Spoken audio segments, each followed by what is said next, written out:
My boyfriend planned to humiliate me on the day I was going to propose to him, so I ruined his life before he could ruin mine. I was fixing my makeup in the bathroom when I heard him say it. Door half open, water not running, and his voice coming through crystal clear from the living room. No, seriously, it's going to be hilarious. She's planning to propose to me at Sunday dinner in front of Mom and Dad. My hand froze with the mascara wand halfway to my lashes. His brother's voice came through the speakerphone, amused. How do you even know that? Mom told me. She asked Mom for permission last week. Can you believe it? So here's what I'm going to do. I'm going to let her get down on one knee in front of everyone, pull out the ring, give her whole speech. And then I'm going to say no. The mascara wand clattered into the sink. Dude, that's brutal. Why? Because she needs to understand who's in control here. She's been getting too comfortable lately, making plans without checking with me first. This'll teach her. Plus, the look on her face is going to be priceless. Mom will cry, Dad will be confused as hell, and she'll be so embarrassed she'll never try pulling something like this again. I gripped the sink edge. The ring was in my jacket pocket right now. Platinum band, 3 months of savings, because he'd mentioned once it was more sophisticated than gold. I'd practiced my speech for weeks. His mother had hugged me so tight when I asked her blessing that I could barely breathe, crying happy tears, telling me she already thought of me as her daughter. You're going to destroy her, his brother said, laughing. That's the point. She'll know her place after this. My phone was in my hand before I even thought about it. Voice recorder app open, hitting record. Some instinct told me I'd need proof later when the shock wore off and I started questioning if this was real. I walked out like nothing happened. He looked up from his phone and smiled. Ready to go? Yeah. We went to dinner, our usual Italian place. He ordered for both of us without asking, like always, and I'd always thought it was considerate. Now I noticed he didn't even glance at me to check if that's what I wanted. He talked about work drama, and I laughed in all the right places while my brain screamed.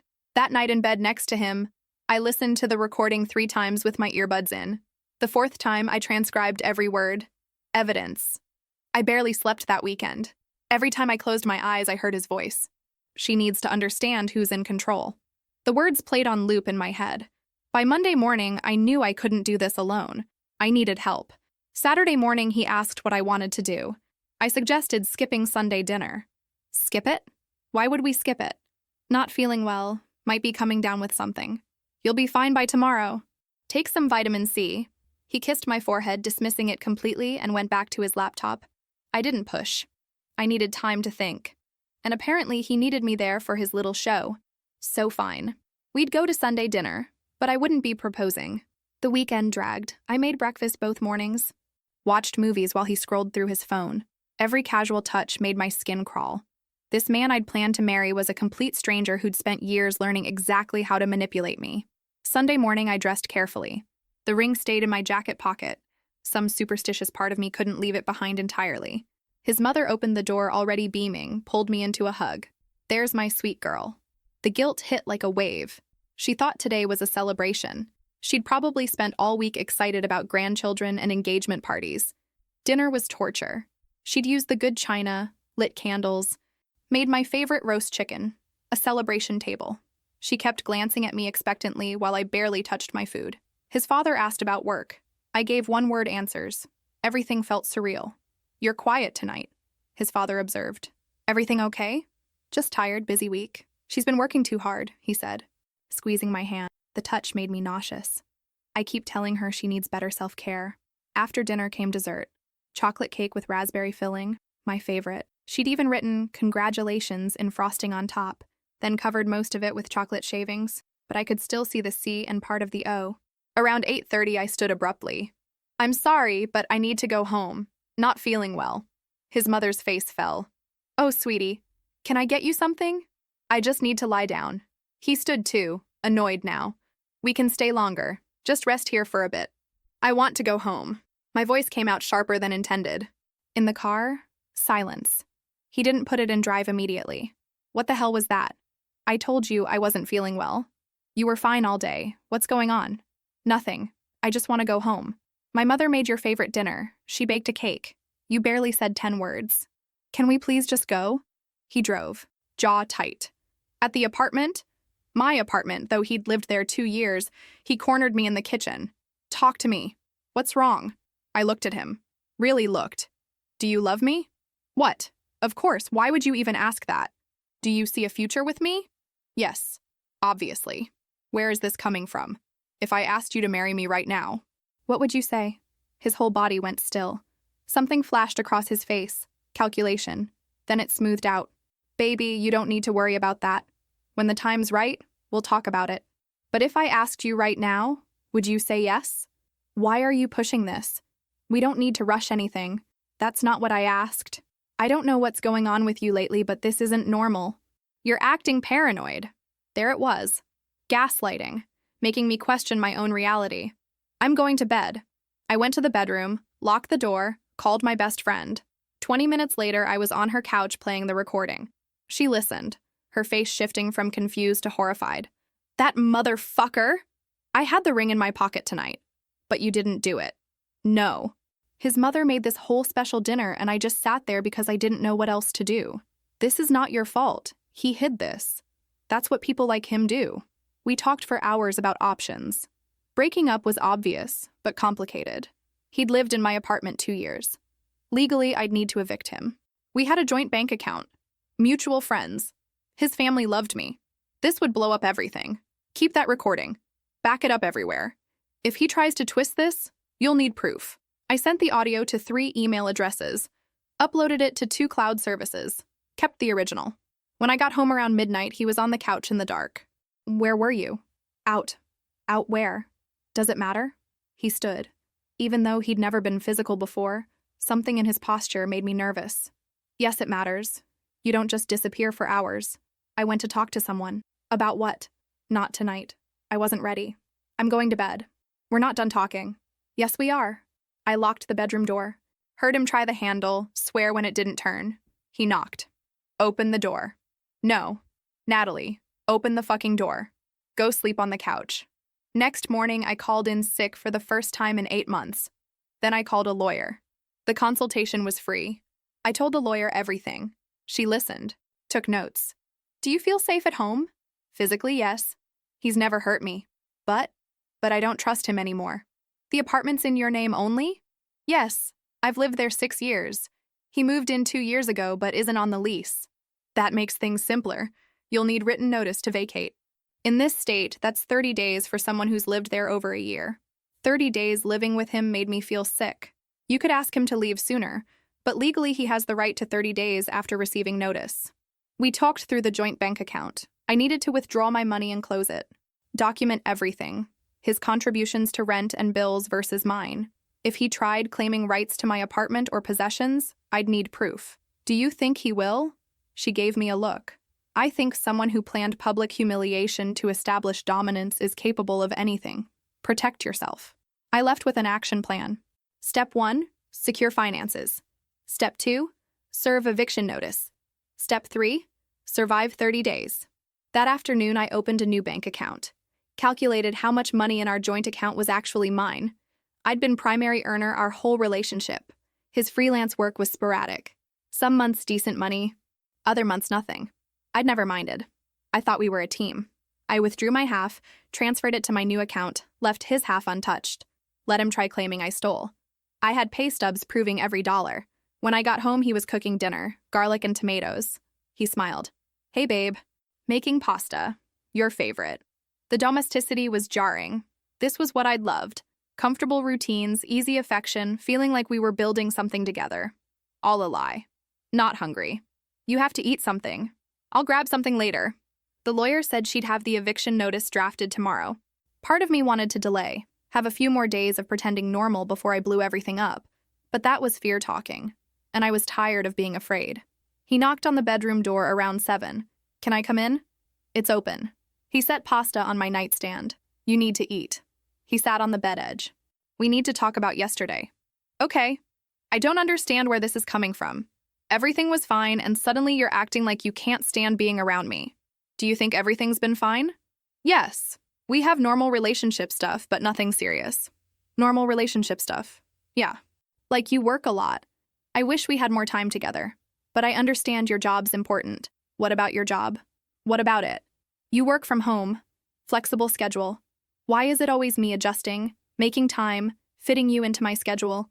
He looked baffled. Because your schedule's more rigid. That's just logistics. And housework? Cooking? Cleaning? Laundry? Groceries? You're better at that stuff. Or you've never tried being better because I've always done it. Where is this coming from? Is someone putting ideas in your head? These ideas are coming from me, from being in a relationship I'm realizing was never equal. That's not fair. I contribute. I pay rent. Do you? Because I looked at our statements. You've paid your half maybe 6 times this year. The rest I covered. His jaw tightened. I've had a tough year with work. You know that. I do. What I don't know is why you never told me when you couldn't pay. Why you just let me assume you were contributing equally when you weren't. Because I knew you'd make a big deal out of it. Like you're doing right now. Making a big deal about you lying to me about money? I wasn't lying, I just didn't mention it. That's literally lying. We stared at each other. This wasn't the conversation I'd planned. I'd meant to serve the eviction notice and keep it simple. But now that I'd started, I couldn't stop. I asked your mother for permission to propose to you. Every muscle went rigid. She said yes. She was so happy. Told me she already thought of me as a daughter. Natalie, I bought a ring. Platinum. Because you mentioned once you thought it was more sophisticated than gold. I've been carrying it around for a week. Why are you telling me this? Because I want you to understand what you almost destroyed.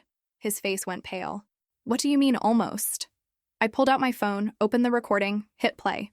His voice filled the room. She's planning to propose to me. Can you believe that? At Sunday dinner in front of Mom and Dad? I watched him listen to himself plotting my humiliation, watched color drain from his face, then flood back angry, watched him realize he'd been caught. Turn it off. I let it play. Because she needs to understand who's in control here. Turn it off. The look on her face is going to be priceless. He lunged for my phone. I pulled it back. Don't touch me. Where did you get that? I was in the bathroom. You were on speaker. I heard everything. You were spying. I was in my own bathroom and you were loud enough for me to hear. That's not spying. That's you being careless. He stood, pacing, hands through his hair. Okay, I know how that sounds, but you don't understand. I was just venting to my brother. I wasn't actually going to do it.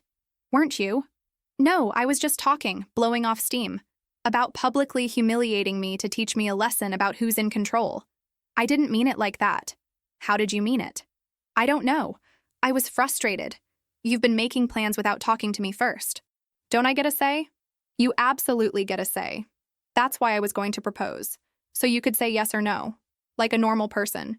Not someone planning psychological torture. That's not what it was. That's exactly what it was. He sat back down, head in hands. When he looked up, there were tears. I'm sorry. I'm so sorry. I fucked up. But we can fix this. We can work through this. No, we can't. Don't say that. Please. I love you. I made a stupid mistake, but I love you. I don't believe you. How can you say that? Because someone who loved me wouldn't have planned what you planned. I was just talking. It doesn't mean anything. It means everything. I walked to my dresser, pulled out the manila envelope, handed it to him. What's this? Eviction notice. 30 days to find a new place and move out. He opened it, scanned it, looked at me like I'd slapped him. You're kicking me out? This is my apartment. I want you to leave. You're actually breaking up with me. Yes. Over this? Over one stupid conversation? Over the fact that you plan to humiliate me? Over you seeing our relationship as a power struggle where you need control? That's not true. Tell me one thing. Why were you with me? Really? Because I love you. Try again. He looked away. I don't know what you want me to say. The truth would be nice. Long silence. Then quietly. You made my life easier. There it is. That's not all it was. I did love you. But yeah, being with you was comfortable. You took care of things. You took care of me. Is that so terrible? It is when I'm the only one taking care of anything. When you're coasting along, letting me manage everything while planning ways to keep me in line. I wasn't trying to... Yes, you were. That's exactly what you were trying to do. He stood, came toward me. Came. I stepped back. Don't come near me. I just want to hold you. There's nothing to understand. We're done. You have 30 days. Start looking for apartments. I can't afford my own place right now. Not my problem anymore. So you're just throwing me out? I'm giving you 30 days notice, which is legally required. You'll figure it out. He stared at me like I was a stranger. Maybe this version of me who could set boundaries was someone he'd never met. Fine. If that's what you want. It is. He walked out. I heard the front door slam, then silence. My phone buzzed. Text from my best friend. How'd it go? It's done. I told him. You okay? No, but I will be. Next morning, he was still gone, but his clothes were in the closet, laptop on the desk, protein powder in the kitchen. He'd come back eventually. I went to work. Everyone asked if I was feeling better. I said yes, must have been a 24-hour thing, smiled and nodded while my internal world collapsed. During lunch, I sat in my car researching narcissistic personality disorder. Not to diagnose him, but to understand what I'd been dealing with. The more I read, the more I recognized. The love bombing in the beginning. Gradual erosion of my boundaries. Gaslighting when I questioned things. Isolating me from friends by making it difficult or unpleasant to see them until I stopped trying. My phone rang. His mother. I stared at it. She'd want to know what happened at dinner. Might even know already if he'd talked to her. I couldn't deal with this conversation right now. Let it go to voicemail. She called again, then again. On the fourth call, I answered. Natalie, sweetie, are you okay? I've been so worried. I'm fine. Just busy with work. What happened Sunday? You left so suddenly. I wasn't feeling well. I'm sorry. That's not what he told me. My stomach dropped. What did he say? He said you'd been acting strange all weekend. That you picked a fight on the way home. That you accused him of not loving you. Of course. Already spinning the narrative, making me the irrational one. That's not exactly what happened. Then what did happen? I couldn't do this over the phone. Can we talk in person? I'd rather not do this on a call. Do what? Natalie, you're scaring me.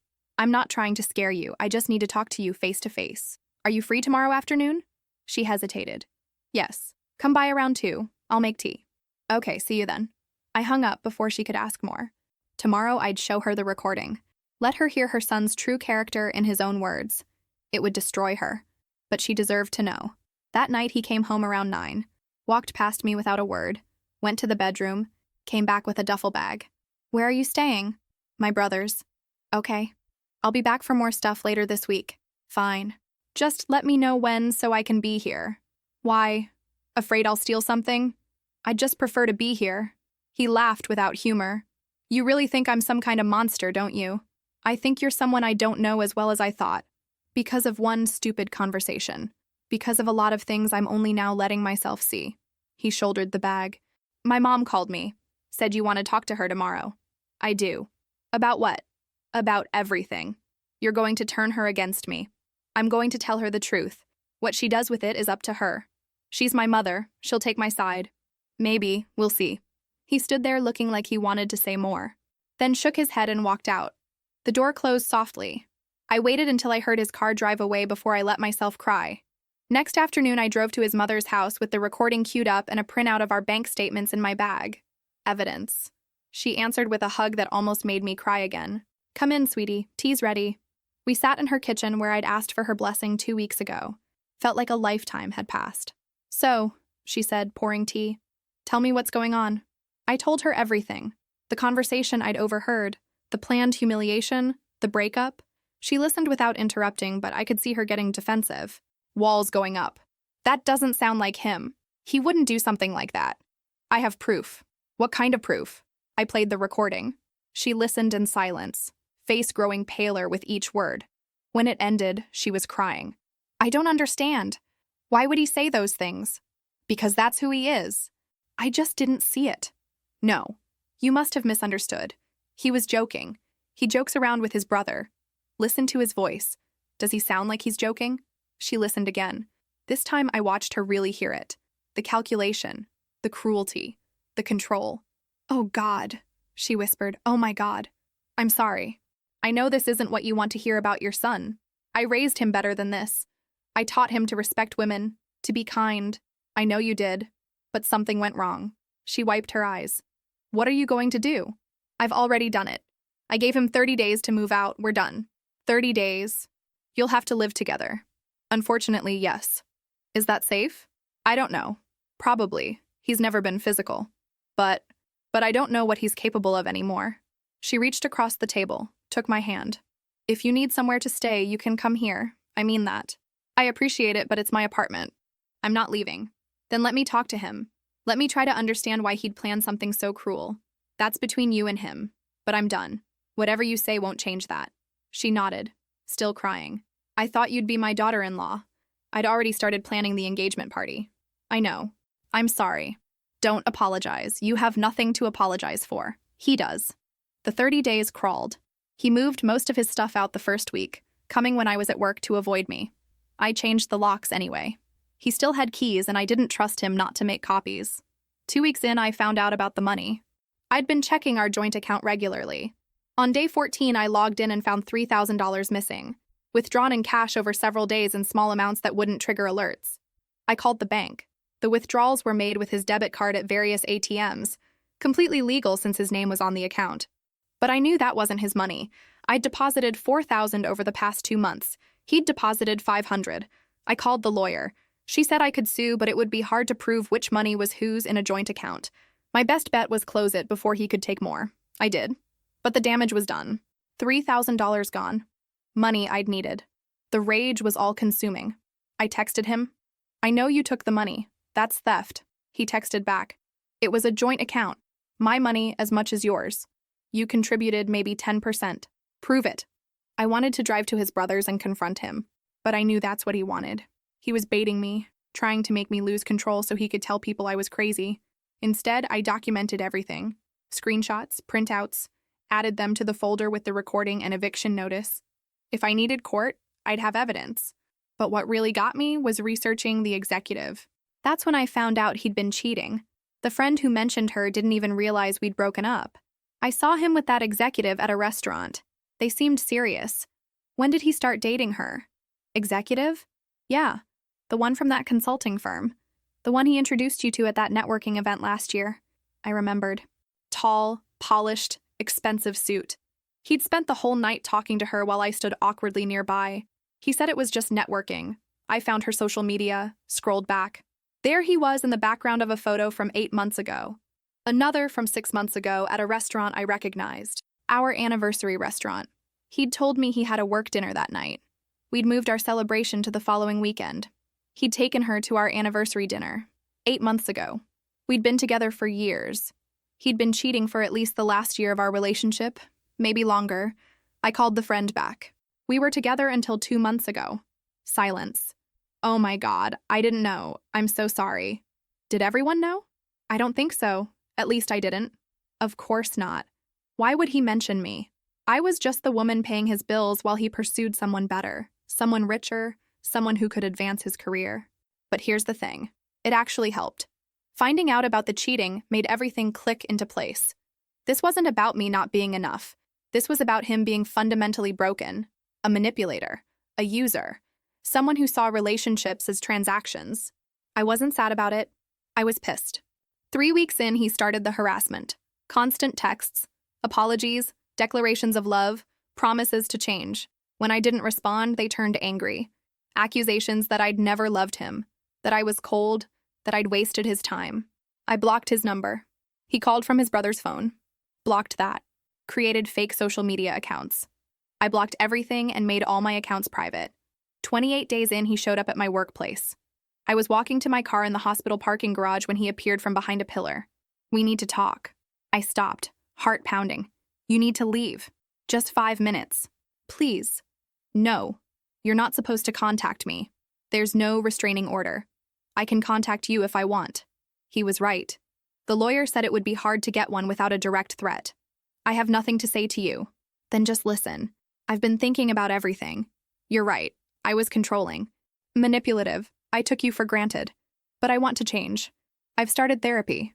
Good for you. I didn't know I needed to. You never told me how unhappy you were.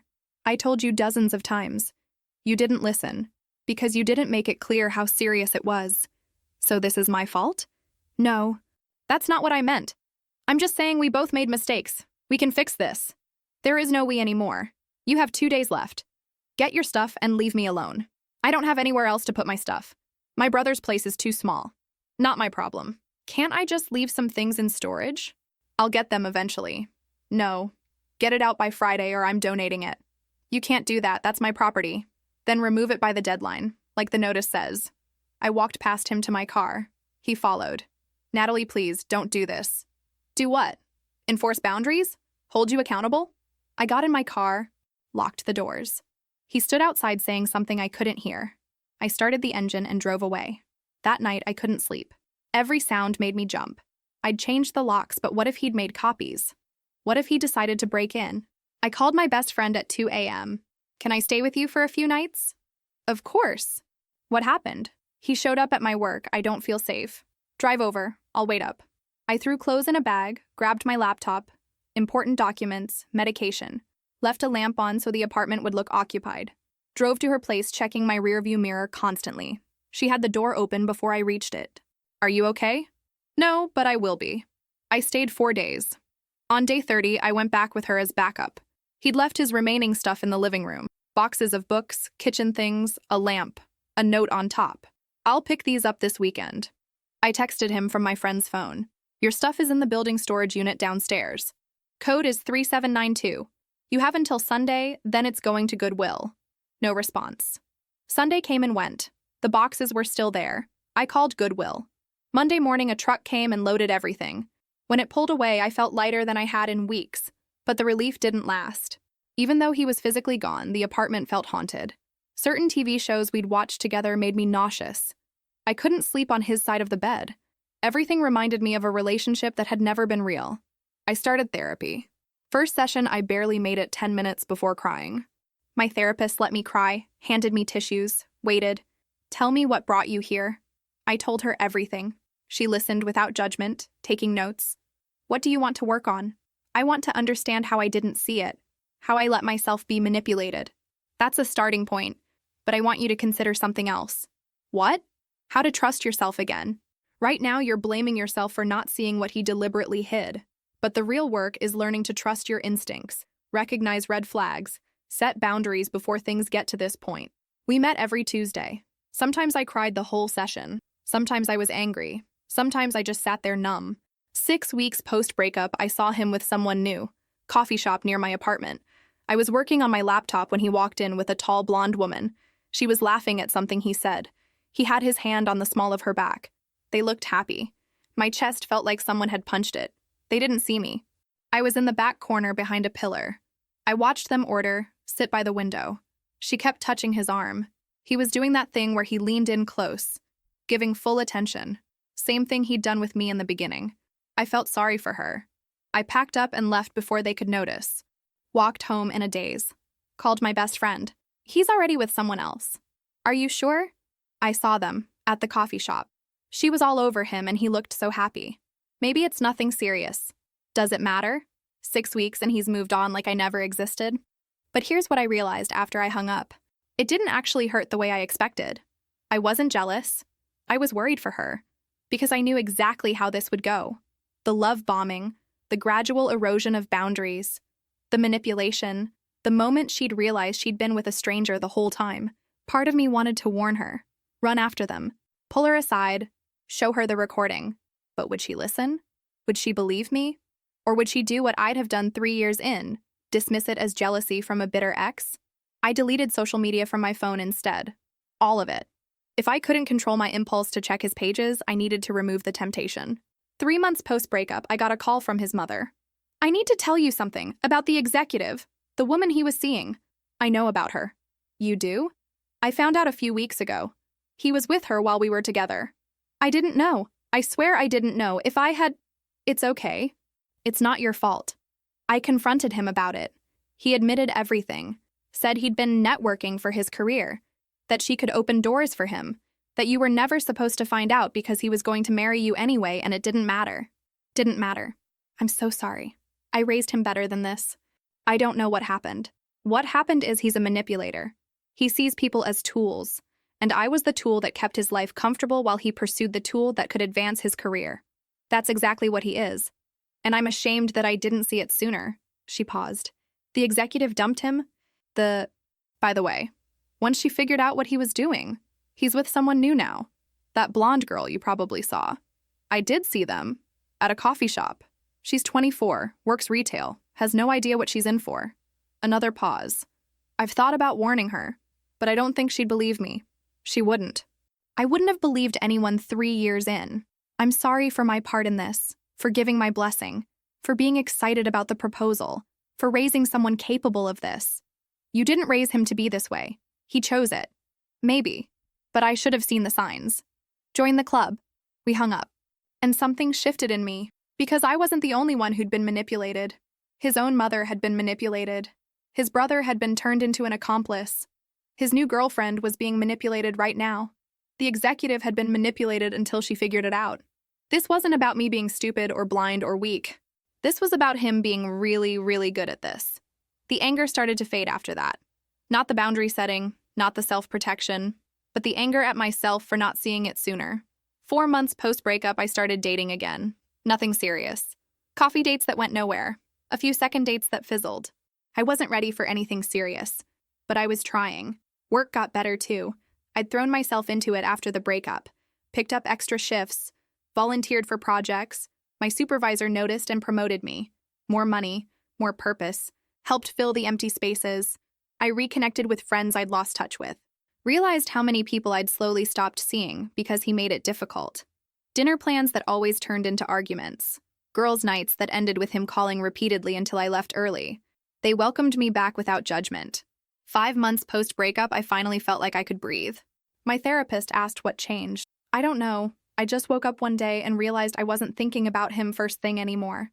I was thinking about coffee and work and normal things. That's healing. It's not linear, but you're doing it. What if I never trust anyone again? You will. Just probably not the same way. You'll trust with your eyes open now. That's not a bad thing. 6 months post-breakup, I ran into his brother. Grocery store. He saw me first, started to walk past, then stopped. Natalie. Hi. Awkward silence. I owe you an apology for that conversation, for laughing about what he was planning, for not saying something.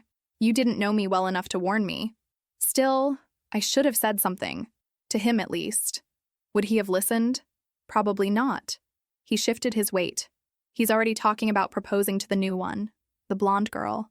I told him it's too soon. He said, when you know, you know. Jesus. I know.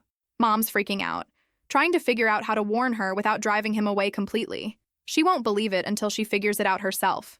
That's what I told Mom. He looked at me. For what it's worth, I'm sorry. You deserved better. Thanks. He walked away, and I felt nothing. No anger at him. No desire to tell him off, just nothing. That was when I knew I was actually okay. Not healed, not over it, but okay. 1 year post-breakup, I went to a mutual friend's wedding. I knew he'd be there. I went anyway. Wore a dress that made me feel confident. Brought my best friend for moral support. He was there with the blonde woman. She looked young, clingy, laughing too loud. I recognized the body language, the way she angled herself toward him seeking approval, the way he touched her possessively. During the reception, he approached me at the bar. Hey. Awkward silence. You look good. Thanks. How have you been? Fine. You? Good. Really good. I'm engaged, actually. We're getting married in the spring. He said it expecting a reaction. Shock, jealousy, regret. I felt none of it. Congratulations. Yeah. It all happened pretty fast, but when you know, you know. Sure. I actually wanted to thank you for everything that happened. It made me realize things about myself. Made me want to be better. I looked at him. This man I'd spent time with. Tried to see sincerity. Found none. Just another manipulation. Another way to rewrite history so he came out looking good. You're welcome. Maybe we could get coffee sometime. Catch up properly. I don't think so. Come on. We can at least be civil. We're being civil right now. That's enough. He looked annoyed, mask slipping. You're still mad. I'm not mad. I just don't want to get coffee with you. After everything I just said about changing, you didn't change. You just found someone new. I hope she figures it out faster than I did. I walked away. Found my friend on the dance floor. Stayed there the rest of the night. Didn't look at him again. Didn't care what he thought or told his new fiancé later. For the first time in a year, I felt completely free. Not happy, not healed, not magically fixed, but free. Because here's what I learned. You don't get closure from the person who hurt you. You don't get apologies that mean anything. You don't get them to suddenly realize what they did and change. You get closure by deciding you're done waiting for it. You get healing by doing the work even when it's hard and messy and you're not sure it's working. You get freedom by choosing it every single day even when part of you wants to go back to what was familiar. I chose freedom every day for a year. And eventually it became real. That's my story. That's how I went from being someone who almost got humiliated at a family dinner to being someone who knows exactly what she won't tolerate ever again. Was it worth it? God, yes. Would I do it again? In a heartbeat. But I hope I never have to. 18 months post-breakup, I met someone new. Not through an app, not at a bar. At a continuing education seminar for work. He was a physical therapist at another hospital taking the same certification course. We got paired up for a group exercise and discovered we had the same dark sense of humor about hospital bureaucracy. We started getting coffee after class. Just talking. No pressure. He told me about his divorce 3 years ago. I told him about my breakup. We compared notes on rebuilding after betrayal. The worst part was trusting again, he said. Not just trusting a new person, but trusting myself. I kept thinking, if I got it so wrong before, how do I know I won't get it wrong again? Did you figure it out? Not really. I just decided I'd rather risk getting hurt again than spend the rest of my life afraid to try. We dated slowly. Coffee turned into dinner. Dinner turned into weekend hikes. Weekend hikes turned into meeting each other's friends.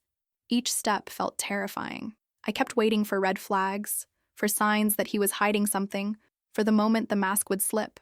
But the mask never slipped because there was no mask. He was just genuinely kind. When I told him about my ex, about the planned humiliation and the manipulation, he got angry on my behalf. That's fucked up, he said. You deserved better. I know that now. Do you? Because sometimes I hear you talk and I can tell you still blame yourself. I'm working on it. Good. Because none of that was your fault. 6 months into dating him, I had my first major panic attack. We were at his apartment, watching a movie, when he casually mentioned he'd gone to lunch with a female colleague. Something in my brain short-circuited. I started asking questions. Who was she? Why hadn't he mentioned it before? How long had they been friends? He looked confused, but answered patiently. Showed me her social media. She was married. Had 3 kids. Offered to introduce us if I wanted. I felt ridiculous, but couldn't stop the spiral of anxiety. I'm sorry, I said, hands shaking. This isn't about you, it's about him. I know.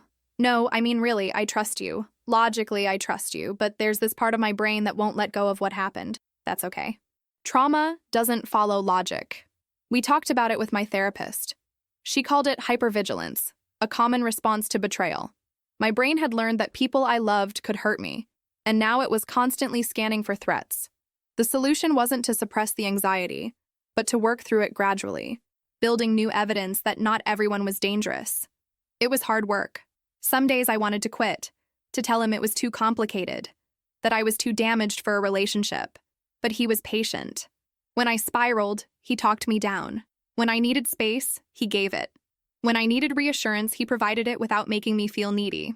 2 years and 3 months post-breakup, I moved into a new apartment. The old one had too many ghosts. Even after all the time that had passed, I'd walk into the bedroom and remember finding him there with his bags packed. I'd cook in the kitchen and think about all the dinners I'd made while he sat on the couch. I'd see the corner where we'd had that final fight. The new place was smaller, but it was mine. Nobody else's memories attached to it. I painted the walls colors I liked, hung art I'd chosen, bought furniture that reflected my taste, not his.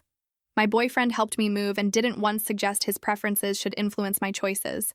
When I said I wanted the living room blue, he said okay and started painting. Don't you have an opinion? I asked.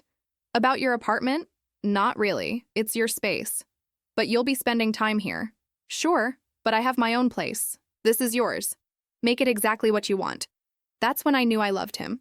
Not because he didn't have opinions, but because he understood that I needed autonomy, that after years of someone else controlling every detail of my life, I needed to prove I could make my own choices. 2 years and 8 months post-breakup, I got a message from his mother. I hadn't spoken to her since the day I'd shown her the recording. She'd tried to call a few times in the months after, but I'd never answered. Too raw, too complicated. Eventually, she'd stopped trying. The message was simple. I'm sorry for what he did to you. I'm sorry I didn't see it sooner. I hope you're doing well. I stared at it for a long time before responding. Thank you. I hope you're doing well too. She wrote back. He's getting married next month. I don't know if you knew. I heard. I worry about her. His fiancée? She reminds me of you when you first started dating. Sweet, eager to please, blind to his flaws. Have you said anything to her?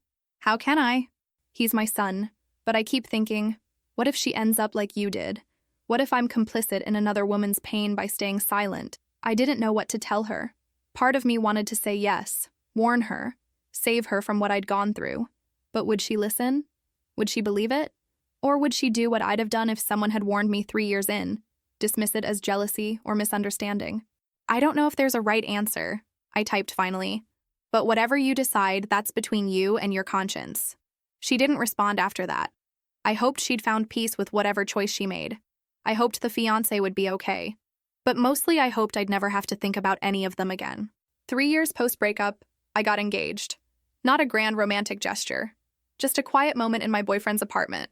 Both of us exhausted after a long week eating takeout on the couch.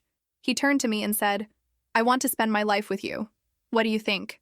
I thought about the ring I'd bought for my ex, the proposal I'd planned, the humiliation I'd narrowly avoided.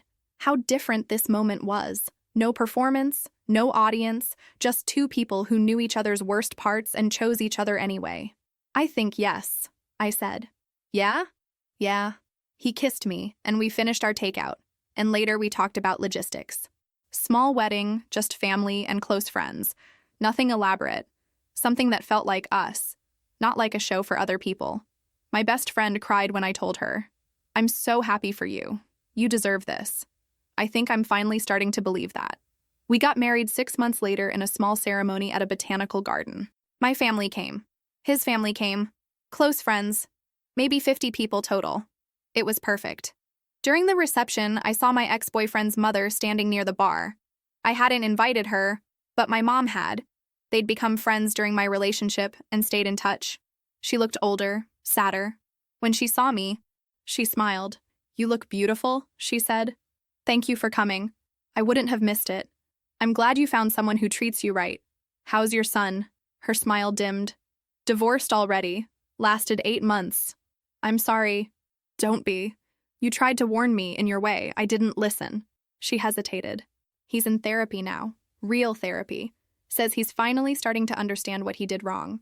I hope that's true. Me too. But even if it is, it doesn't undo the damage. You were right to leave. I should have said that years ago." She hugged me. This woman who'd almost been my mother-in-law, who'd given me her blessing to marry her son before I discovered who he really was.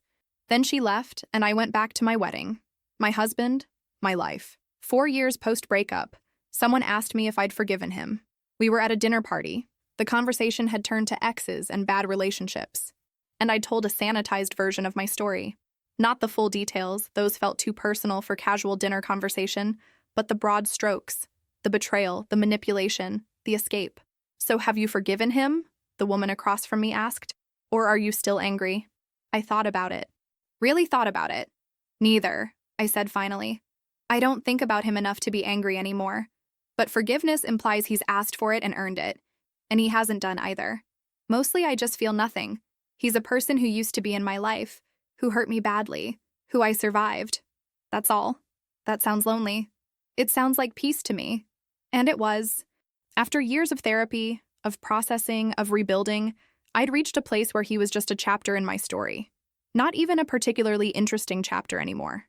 Just something that happened, that shaped me, that I'd moved past. My life was full now. My husband, who still surprised me with his kindness. My career, which I loved. My friends who'd stuck with me through everything. My therapist, who'd helped me understand that healing wasn't linear, that setbacks were normal, that growth took time. I still had bad days. Days where I wondered if I was too damaged for a healthy relationship, if I'd ever stop waiting for the other shoe to drop.